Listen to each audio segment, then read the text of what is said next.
पुलिसकर्मी के पॉजिटिव आने के बाद पुलिस थाना भावनगर हुआ सील। थाना भावनगर का काम टापरी थाना से किया जाएगा संचालित। कोरोना पॉजिटिव के संपर्क में आए अन्य पुलिसकर्मियों के भी लिए जाएंगे सैंपल्स। भावनगर में एक पुलिसकर्मी की कोविड-19 रिपोर्ट पॉजिटिव आने पर पुलिस थाना भावनगर 48 घंटे के लिए सील कर दिया गया है। इसके अतिरिक्त टापरी के समीप चोलिंग में निजी कंपनी के 2 कर्मचारी भी कोरोना पॉजिटिव पाए गए हैं। चोलिंग में भी कंपनी कार्यालय सहित 2 भवन कंटेनमेंट जोन घोषित किए गए हैं। प्राप्त जानकारी अनुसार पुलिस थाना भावनगर से एएसआई रैंक के अधिकारी, महिला पुलिसकर्मी सहित एक महिला विचाराधीन कैदी को लेकर विभागीय कार्य से एसएल जुनगा गए थे, परंतु आईजीएमसी शिमला में जब सभी के टेस्ट लिए गए तो पुलिस अधिकारी को कोरोना पॉजिटिव पाया गया। सूचना मिलने पर भावनगर को भी एहतियातन 48 घंटे के लिए सील कर दिया गया। इसके अलावा टापरी के समीप चोलिंग में भी निजी कंपनी के 2 कर्मचारी रैपिड एंटीजन टेस्ट में कोरोना पॉजिटिव पाए गए। एक संक्रमित को सिम्टोमेटिक होने के कारण Covid dedicated care centre Reckong Peo shift कर दिया गया है, जबकि दूसरे को घर में ही आइसोलेट किया गया है। एसडीएम भावनगर मनमोहन सिंह ने सभी मामलों की पुष्टि करते हुए बताया कि पुलिस थाना भावनगर के कार्यों को टापरी थाना से संचालित किया जाएगा और जल्द ही अन्य पुलिस कर्मियों के भी सैंपल लेकर जांच के लिए भेजे जाएंगे। एप्पल न्यूज के लिए किन्नौर से संदीप शर्मा की रिपोर्ट। आज डीएसपी भावनगर के माध्यम से हमें ये सूचना मिली है और आईजीएमसी से जब इसको वेरीफाई किए गए कि यहाँ के जो एएसआई यहाँ पर काम करते थे, शिमला किसी सिलसिले में किसी अक्यूज्ड को टांडा जेल में ले जाते हुए आईजीएमसी में जब उनका रैपिड टेस्ट किया गया तो पॉजिटिव पाए गए। क्योंकि वो यहाँ पर काफी थाने में उनकी इन्वॉल्वमेंट थी, सभी थाने के कर्मचारियों से, पुलिस कर्मचारियों से उनका संपर्क था उन्हें एएसआई का, तो हम एहतियाती तौर पर अगले 48 घंटों के लिए थाने को सील करने के ऑर्डर किए जा रहे हैं। यानी कि 48 घंटे के लिए भावनगर थाना बंद रहेगा। उन लोगों के जो थाने में हैं, पुलिस पर्सनल है, उनके टेस्ट लिए जाएंगे। इस दौरान देखा जाएगा कि संक्रमण कहीं ज्यादा तो नहीं फैला, तथा पूरे एरिया को, थाने के आसपास के एरिया को सैनिटाइज किया जाएगा। इसके अलावा हमारे क्षेत्र में सब डिवीजन निचार में टापरी हॉस्पिटल में चोलिंग में रहने वाले डीएलआई कंपनी के एक ड्राइवर तथा एक उनका जो कर्मचारी है वो भी पॉजिटिव आए हैं। आज उनको भी एक जो कि जिनमें सिम्टम पाए गए हैं, जो थोड़ा सा बीमार चल रहा था, उसको डिस्ट्रिक्ट केयर सेंटर डीसीसी को शिफ्ट किया गया है और एक को होम आइसोलेट किया गया है। तथा चोलिंग में स्पेसिफिक जिस बिल्डिंग में वो रहते थे उस बिल्डिंग के आसपास के एरिया को कंटेनमेंट जोन घोषित किया जा रहा है, ताकि संक्रमण को फैलने से रोका जाए और उनकी प्राइमरी कॉन्टेक्ट की ट्रेसिंग की जा रही है। भारतीय जनता पार्टी के मुख्य प्रदेश प्रवक्ता रणधीर शर्मा ने कांग्रेस अध्यक्ष पर बोला हमला। पूछा, कांग्रेस अध्यक्ष बताएं, कांग्रेस पार्टी द्वारा बनाए कार्यालयों के निर्माण में पैसा कहां से किया खर्च? क्या हड़प की किसानों बागवानों के लिए सब्जी मंडी बनाने की जगह? हिमाचल प्रदेश के भाजपा के मुख्य प्रदेश प्रवक्ता रणधीर शर्मा ने कांग्रेस के प्रदेश अध्यक्ष कुलदीप राठौर पर पलटवार किया है। उन्होंने कहा कि पहले कुलदीप राठौर अपने गिरेबान में झांक कर देखें और बताएं कि कांग्रेस के जो प्रदेश और जिला स्तर पर कार्यालयों का निर्माण हुआ है उस पर पैसा कहां से खर्च किया। उन्होंने कहा कि शिमला में जो किसानों बागवानों की सब्जी मंडी बनाने के लिए जगह थी, वहां पर कांग्रेस पार्टी का एक प्रदेश स्तरीय कार्यालय बनाया गया। इसके अलावा जिला बिलासपुर में भाखड़ा विस्थापितों के हकों पर डाका डाला गया। जिस शहर में जमीन की खरीद फरोख्त मना है, वहां पर लीज पर कांग्रेस कार्यालय बनाने के लिए जमीन कैसे दी गई और एक व्यावसायिक भवन वहां पर बनाया गया। इसके अलावा दुकानें भी किराए पर दी गई। इसलिए कुलदीप राठौर इसका पूरा हिसाब किताब प्रदेश की जनता को दे। रणधीर शर्मा ने कहा कि उनकी पार्टी द्वारा हर प्रदेश स्तर पर और जिला स्तर पर कार्यालयों का निर्माण किया जा रहा है, जिस पर प्राइवेट भूमि को खरीदा गया है और कार्यकर्ताओं द्वारा जो पैसा इकट्ठा किया जाता है उसके तहत पार्टी इन भवनों का निर्माण करती है।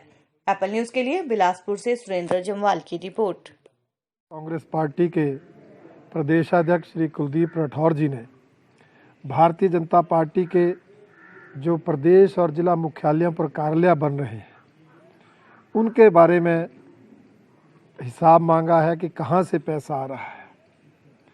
मैं उन्हें कहना चाहूँगा कि वो पहले अपने गिरेबान में झांके, कांग्रेस पार्टी की चिंता करें। वो ये बताएं कि जो उनका प्रदेश कार्यालय शिमला में बहुमंजिली इमारत के रूप में बना है उस पर कितना खर्च आया और उस पर पैसा कहां से आया। बिलासपुर जिला मुख्यालय पर जो कार्यालय बना है उसके बारे में भी वो ब्यौरा जनता को दें। मेरा आरोप है कि कांग्रेस पार्टी ने हिमाचल प्रदेश की राजधानी शिमला में जो ज़मीन किसानों बागवानों की सब्जी मंडी बनाने के लिए निर्धारित की गई थी, उस ज़मीन को कांग्रेस पार्टी के नाम करवाकर वहां बहुमंजिला इमारत खड़ी की और अपना प्रदेश का कार्यालय खोला। बिलासपुर जिला मुख्यालय पर भाखड़ा बांध विस्थापितों के हकों पर डाका डालकर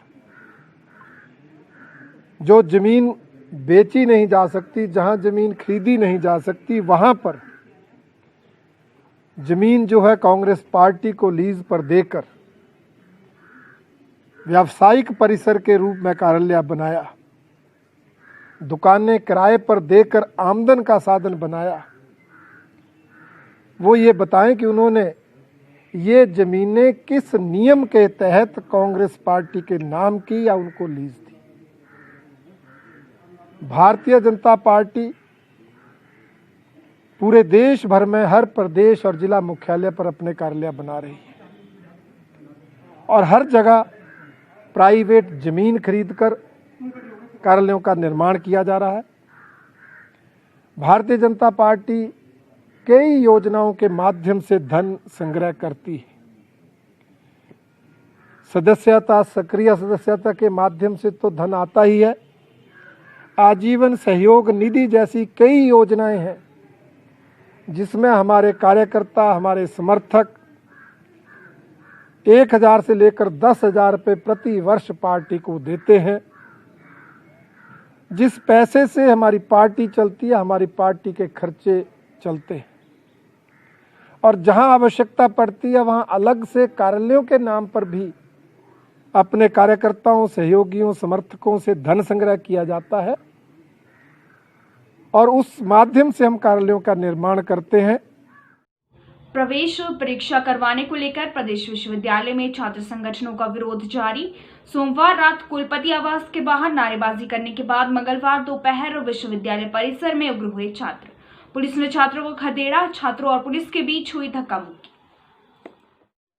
हिमाचल प्रदेश विश्वविद्यालय में पीजी कक्षाओं के लिए प्रवेश परीक्षा न करवाने के फैसले को लेकर लगातार छात्र संगठन विरोध प्रदर्शन कर रहे हैं। विश्वविद्यालय में आज एनएसयूआई द्वारा कुलपति से बात करने का प्रयास किया गया, लेकिन मौके पर तैनात भारी पुलिस बल ने छात्रों को जबरन वहां से हटा दिया। बता दें कि पिछले कल देर रात्रि तीनों छात्र संगठनों ने वीसी के घर का घेराव किया था, जहां पर उन्हें ये कहकर वापस भेज दिया था कि कल कुलपति कार्यालय में छात्र संगठन अपनी बात रखेंगे, वहीं पर कुलपति उनसे बात करेंगे। लेकिन छात्र संगठन एनएसयूआई ने आरोप लगाया कि आज जब तीनों छात्र समूह के कार्यकर्ता वीसी ऑफिस बात करने के लिए पहुंचे तो उन्हें बरगलाने की कोशिश की गई, जिसके बाद छात्र संगठनों ने बाहर आकर नारेबाजी शुरू कर दी। एनएसयूआई ने आरोप लगाया है कि जब उन्होंने वीसी की गाड़ी को रोकना चाहा तो बलपूर्वक उन्हें वहां से खदेड़ दिया गया।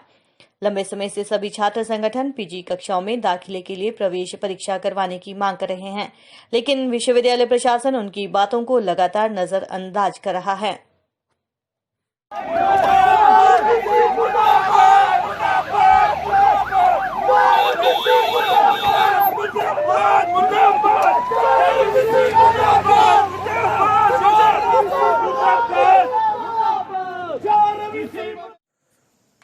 नमस्कार साथियों, आज हिमाचल प्रदेश विश्वविद्यालय में एक बार फिर से जब एनएसयूआई द्वारा, जब प्रशासन द्वारा तीनों छात्र संगठनों को बात करने के लिए बुलाया गया था। एनएसयूआई ने पिछले कल भी घेराव करा था कुलपति महोदय के ऑफिस में जाकर। जब तमाम छात्र संगठन के 5-5 सदस्य मीडिया के जरिए जब बुलाया गया था 5-5 सदस्यों को, वहां जाकर कुलपति का जिस तरह से रवैया था, तानाशाही रवैया, उन्होंने हमसे मिलने के लिए इनकार कर दिया गया। नहीं, जो उनकी एक तरकीब रहती है छात्रों को बरगलाने की और छात्रों के हकों को मारने की, उसके विरोध में जब तमाम छात्र संगठन वहां से निकल गए तो एनएसयूआई द्वारा कुलपति का रास्ता रोका गया और तमाम हमारे जो एनएसयूआई के संघर्ष साथी हिमाचल प्रदेश विश्वविद्यालय के सड़कों में लेट गए और विश्वविद्यालय कुलपति का रास्ता रोका। लेकिन पुलिस की बर्बरता के कारण पुलिस द्वारा जब जबरन और बर्बरता पूर्वक एनएसयूआई के साथियों को वहां से खदेड़ने की कोशिश की गई, लेकिन एनएसयूआई के तमाम साथी मजबूत चट्टान की तरह छात्र हितों की रक्षा के लिए प्रवेश परीक्षाएं होनी चाहिए, इसके खिलाफ आज भी और आगे आगे भी लड़ती रहेगी। और इन्हीं शब्दों के साथ मैं तमाम हिमाचल प्रदेश के छात्रों को बता देना चाहता हूं कि एनएसयू इसी तरह आपके हकों की आवाज को इस निकम्मे प्रशासन तक पहुंचाते रहेगी। जय हिंद, जय हिमाचल प्रदेश, जय एनएसयू। कमलेश ठाकुर, अखिल भारतीय विद्यार्थी परिषद, हिमाचल प्रदेश विश्वविद्यालय इकाई। दोस्तों, जैसा आप सभी को पता ही है कि विद्यार्थी परिषद पिछले कुछ दिनों से छात्र मांगों को लेकर आंदोलन करती आ रही है। हमारी जो मांग है वो जो पीजी कक्षाओं में एंट्रांस होने चाहिए, लेकिन विश्वविद्यालय प्रशासन और वीसी साहब हमारी बातों को नहीं सुन रहे हैं। पिछले कुछ दिनों से विद्यार्थी परिषद लगातार आंदोलन करती आ रही है, धरना प्रदर्शन के माध्यम से, मौन प्रदर्शन के साथ। विद्यार्थी परिषद ने वीसी साहब का घेराव भी किया, लेकिन वीसी साहब ना विद्यार्थी परिषद के कार्यकर्ताओं से मिले।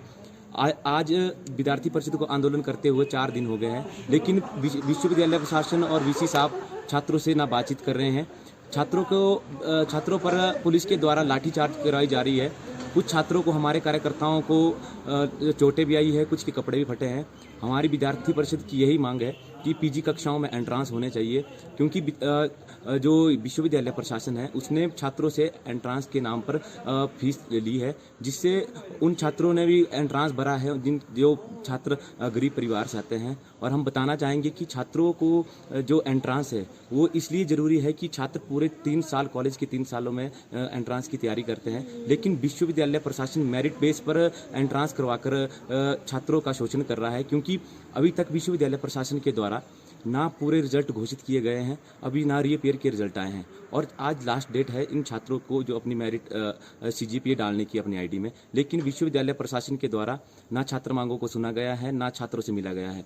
आज विश्वविद्यालय प्रशासन द्वारा एक मीटिंग बुलाई जाती है, जिसमें पहले 2 लोगों को अनुमति दी जाती है एक संगठन से आने के लिए, और फिर बाद में 5 लोगों को, लेकिन बाद में कहा जाता है कि आप बैच उतार के आइए, आप फोन बाहर रख के आइए।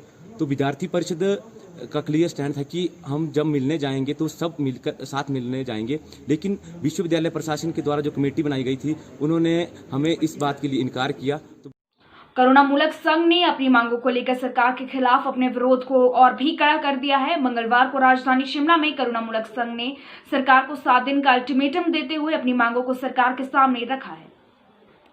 करुणामूलक संघ ने अपनी मांगों को लेकर सरकार के खिलाफ अपने विरोध को और भी कड़ा कर दिया है। आज राजधानी शिमला में करुणामूलक संघ ने सरकार को 7 दिन का अल्टीमेटम देते हुए अपनी मांगों को सरकार के सामने रखा है। करुणामूलक संघ का कहना है कि आने वाले 7 दिनों तक संघ क्रमिक भूख हड़ताल पर बैठेगा, और अगर इसके बाद भी प्रशासन नींद से नहीं जागता है तो 7 दिनों के बाद करुणामूलक संघ आमरण अनशन पर बैठ जाएंगे, और इस दौरान अगर उन्हें कुछ भी होता है तो इसकी जिम्मेदारी सरकार की होगी। बता दें कि करुणामूलक आश्रित के आधार पर रोजगार लेने के लिए प्रदेश में लगभग 4500 लोग हैं, जिन्हें करुणामूलक आश्रितों के आधार पर रोजगार मिलना है, लेकिन सरकार लंबे समय से उन्हें केवल आश्वासन देती आई है, और जब आश्रितों ने विभाग जाकर बातचीत की तो हर बार उन्हें निराशा ही हाथ लगी है। करुणामूलक संघ के अध्यक्ष पमिल कुमार का कहना है कि इससे पहले भी उन्होंने विधानसभा सत्र के दौरान अपनी मांगों को लेकर विधानसभा का घेराव किया था। साथ ही डीसी शिमला के कार्यालय के बाहर भी धरना प्रदर्शन करके अपनी मांगों को सरकार के सामने रखने का प्रयास किया, लेकिन सरकार उनकी मांगों पर ध्यान नहीं दे रही है, और अब उन्होंने 7 दिनों के क्रमिक भूख हड़ताल पर बैठने का निर्णय लिया है, और इसके बाद भी सरकार उनकी मांगों पर ध्यान नहीं देती है तो करुणामूलक आमरण अनशन पर बैठेंगे, और इस बीच अगर उन्हें कुछ भी होता है तो इसकी जिम्मेदारी सरकार की होगी।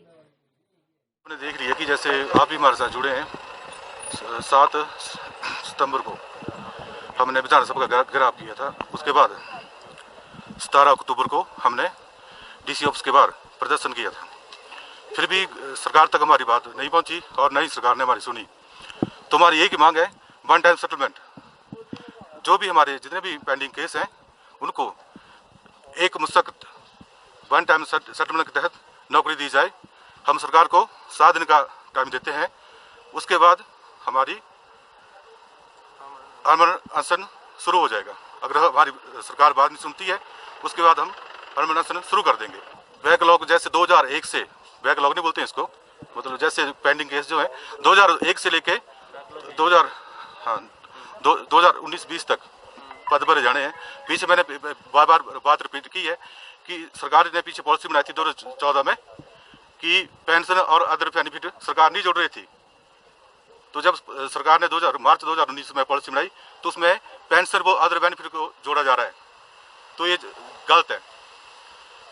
मैं बार बार रिपीट कर रहा हूँ कि सरकार से हमारी यही मांग है कि सभी कर मुल्क आश्रितों को वन टाइम सेटलमेंट के तहत नौकरी दी जाए। प्रदेश में प्रशासनिक फेरबदल के बाद आदित्य नेगी ने शिमला उपायुक्त का पदभार संभाल लिया है। इस दौरान डीसी आदित्य नेगी ने कहा कि पहली प्राथमिकता नागरिकों को कोरोना से बचाने की रहेगी, साथ ही सरकार की योजनाओं को जनता तक पहुंचाएंगे। सोमवार देर रात हुए प्रदेश के प्रशासनिक फेरबदल में राजधानी शिमला के नए जिला उपायुक्त आदित्य नेगी ने अपना कार्यभार संभाला। इस फेरबदल में प्रदेश के 21 प्रशासनिक अधिकारियों के तबादले हुए हैं। राजधानी शिमला के नए डीसी आदित्य नेगी के लिए ये और भी अधिक जरूरी है कि वे अपने इस कार्यभार को कुशलता से संभालें। राजधानी शिमला के लिए जिला उपायुक्त आदित्य नेगी ने कहा कि शिमला उपायुक्त का दायित्व दिया गया है, जो बहुत बड़ी जिम्मेदारी है। शिमला में उपायुक्त के तौर पर सबसे पहली प्राथमिकता रहेगी कि नागरिकों को कोरोना से बचाना है और कोरोना के दौरान जो विकास की गति धीमी पड़ गई है उसे बढ़ाना है। साथ ही जो सरकार की लाभकारी नीतियां हैं उन्हें लोगों तक पहुंचाना है और जागरूक करना है।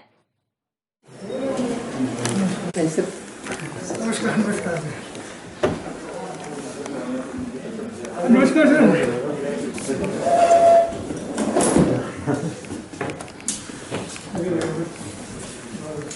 All the best. Thank you sir. Thank you sir.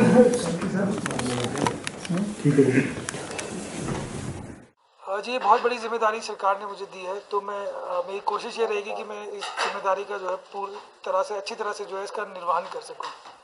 देखिए, विकास जो है वो एक निरंतर प्रक्रिया है, तो उसमें काफ़ी चीज़ें हो रही हैं। कुछ ये ज़रूर है कि कुछ थोड़ी गति कम हुई है, पर हमारी कोशिश ये रहेगी कि जो है इसको थोड़ी तेज़ी लाई जाए। इसमें अब जैसे कि काफ़ी रिलैक्सेशंस हो गए हैं, तो उस और रिलैक्सेशन और गाइडलाइंस को फॉलो करते हुए जितनी भी तेज़ी हम दे सकते हैं इसमें वो देने की पूरी कोशिश की जाएगी। जी, ज़िला के लोगों के लिए मेरा ये मैसेज है कि जो गवर्नमेंट ने जो SOP बनाई है और जो गाइडलाइंस जारी करी हैं कि आप सोशल डिस्टेंसिंग करें, मास्क पहने और जो है हाथ वगैरह जो धोएं ढंग से, तो और जो गाइडलाइंस है उसको पूरी तरह से फॉलो करें। बस मेरा यही सभी से आह्वान है कि सभी लोग जो है इसको पूरी तरह से फॉलो करें इसको। हाँ जी, जैसे आपको मालूम है कि काफ़ी सारी गाइडलाइंस आई हैं, काफ़ी रिविजन्स हुए हैं, तो अभी हम जो है उसको एग्जामिन करेंगे यहाँ पे, और वो तमाम गाइडलाइंस को अब जो भी मॉडिफिकेशंस के साथ और अडाप्टेशंस के साथ, ताकि लोगों को असुविधा भी ना हो और केसेस भी ना बढ़े, इन सारी चीज़ों को मद्देनजर रखते हुए उसको हम गाइडलाइंस इशू करेंगे उसको जल्दी उस पर।